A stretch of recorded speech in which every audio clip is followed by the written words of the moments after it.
So it is Marcel Marovich who will start on pole position with Tom Kalender for company. The 16-year-old driver carrying an extra success ballast of 20 kilos on account of their win last time out. On the second row, outgoing champion Sam Vega has Johannes Cap Finger for company. And on row 3 of the grid, a great qualifying by Max Rice, moved himself up the order in the closing stages of quali, has Gerhard Twereza, the leading Pro-Am driver. Good qualifying from him. Juliana Holzem has Tim Zimmerman for company on row 4 of the grid. And on row 5, Jean-Luc D'Auria is alongside Simon Connor Prim. It's a Ferrari versus a Lamborghini. On row 6, second in the championship, a lot of work to do for Max Oston. He has Alexander Schwarzer for company. Eduardo Kozateng and Pablo Schum line up on row 7. On row 8, it's Dennis Bulatov and Chandler Hull. And then bringing up the rear of the grid, difficult qualifying this morning, all sorts of problems for Finn Wiebelhaus. So the flag waves and we are go. It's a good start for Marcel Marovich, leading the way into turn 1. Tom Kalender does not need to take any risks. He does not need to get together with Sam Vega. The two Mercedes-AMG cars just touching in towards turn 1. But very important for Kalender and for Seppänen that they finish the race and they get the points. Maybe that additional weight that they've got on board just started to come into play here as the Mercedes drops down through the order. Look at Max Rice putting the pressure onto Johannes Cap Finger in the background as well. The two cars running side by side along the parabolica as he tries to fight forwards as they head now in towards turn 8, the left-hander. Max Rice has just got into Johannes Cap Finger. He's so late on the brakes and he just missed the braking point and into the back of the Porsche, which is sent out of the race.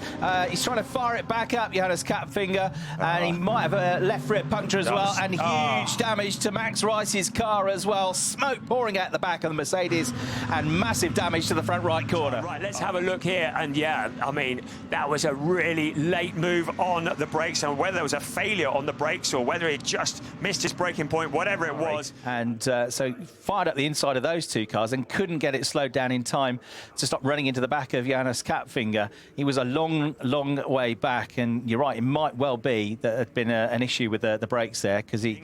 ADAC GT Masters, there is a pit window that will open 25 minutes into the race, and it will remain open for 10 minutes. And during that window, every car will need to come in for a mandatory stop and a driver change.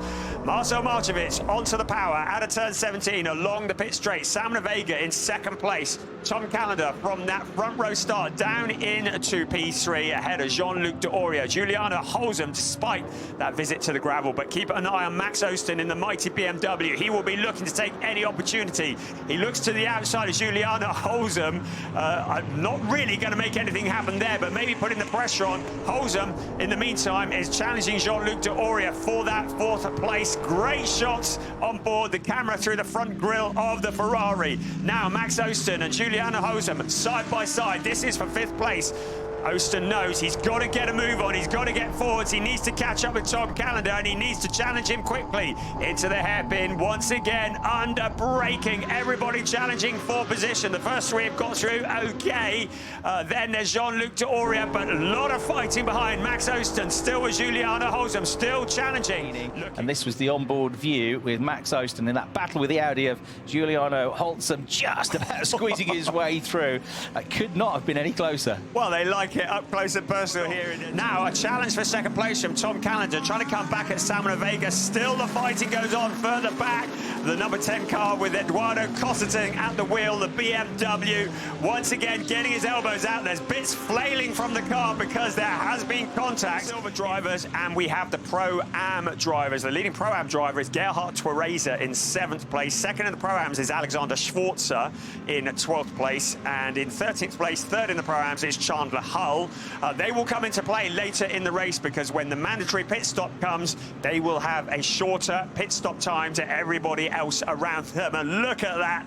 That's a definition of getting the elbows out. The sparks go flying. Spectacular stuff here.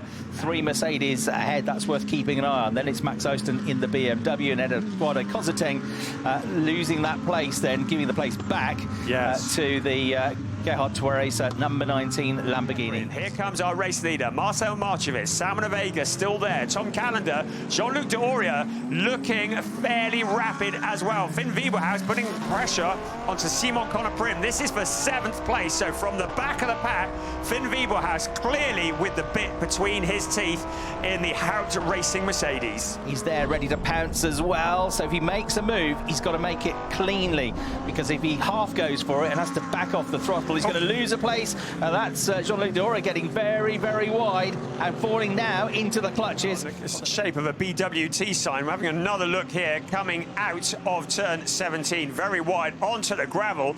Well, that's testing the suspension of a Ferrari, isn't it? He managed to duck back to the right-hand side, flips the board a little, takes a little bit with him. Max Oston will be rubbing his hands together behind because he will see that as an opportunity to get through.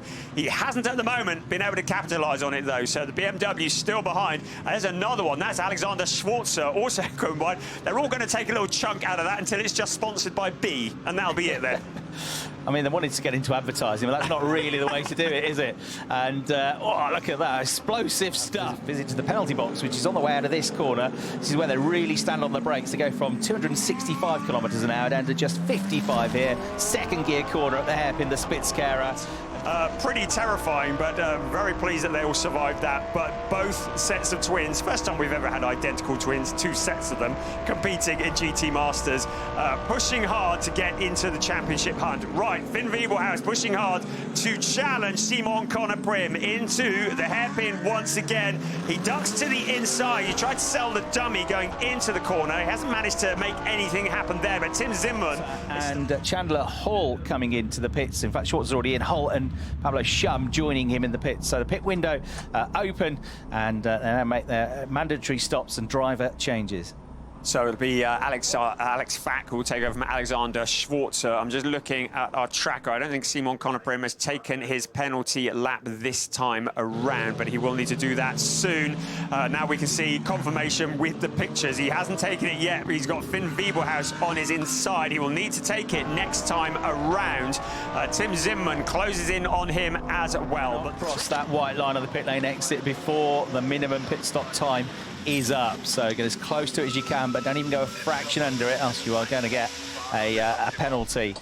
So Holcim twins swap over as well. Giuliano gets out, Sandro gets in. They will be champions with 1 race to spare. This is the view from David Schumacher. That was Taylor Hagler in front of him, so he came sailing past.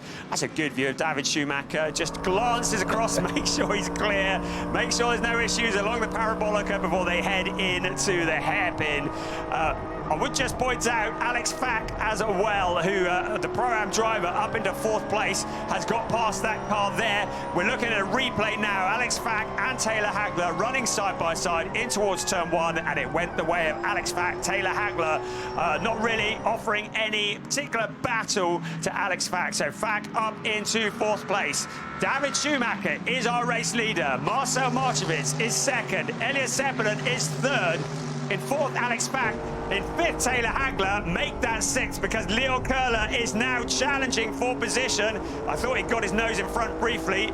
Taylor Hagler comes across to shut the door into turn 4. They will come, and then it'll be flat out along the parabolica. We're going to see how much power Leon Köhler can extract out of that BMW as he challenges for position, but instead leaves the door open to Sandro Holcim in the number 29 car. So Holcim and Köhler challenging for position. That allows Taylor Hagler to break clear a little bit in that 5th place.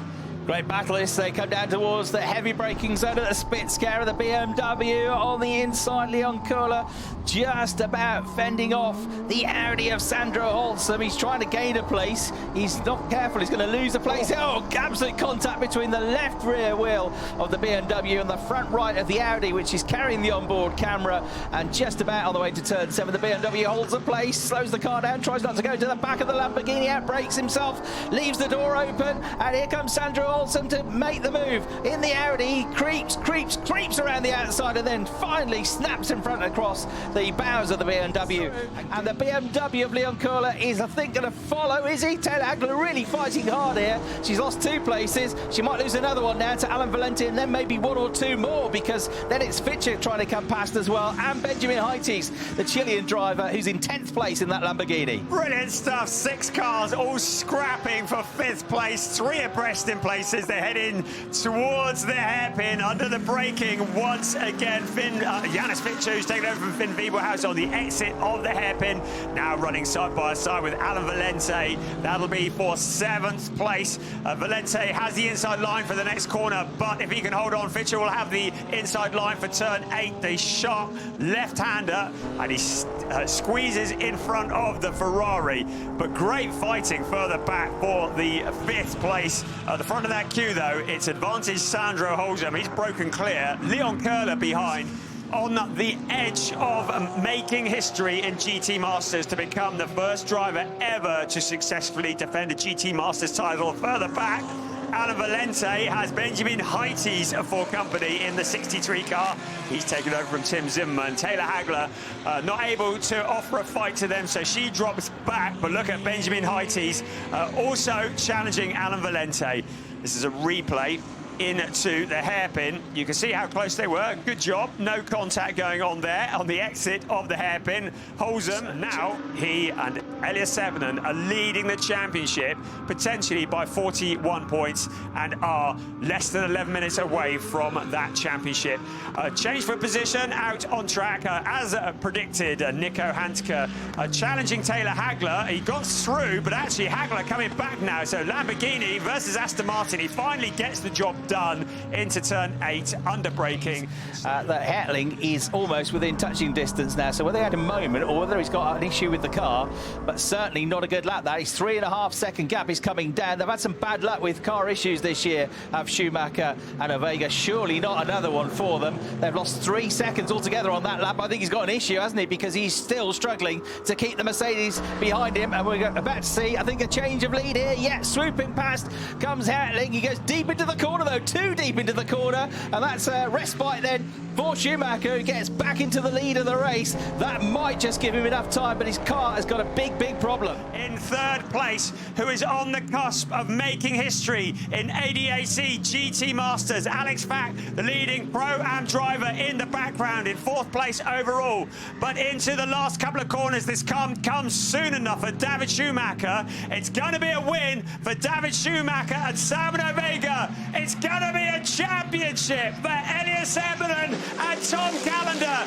Elias Seppänen becomes the first driver ever to successfully defend his title in the ADAC GT Masters. Tom Kalender becomes the youngest ever holder of the title. They follow in the footsteps of so many great drivers, but Elias Seppänen and Tom Kalender are the champions of 2024. And just enjoy it and go for silverware, and you just know they are going to be challenging Herman Tomczyk, the former sports president of the ADAC. It's great to see him around presenting the 3rd place trophies to David Schumacher. The celebrations will start to conclude race 11 of this 12-race season for the ADAC GT Masters 2024. They pushed so hard to the very end, but it wasn't going to be in 2024. And in 6th place in that race, ahead of Finn Wiebelhaus and Johannes Fischer, Jean-Luc D'Oria and Alan Valente. Then in 9th place, Tim Zimmermann and Benjamin Heites, ahead of Dennis Bulatov and Mike David Ortmann in the incident, and Marcel Cap Finger did not get a drive either. There is confirmation of the points. A 41-point gap with 28 points remaining on the table. It means that Tom Kalender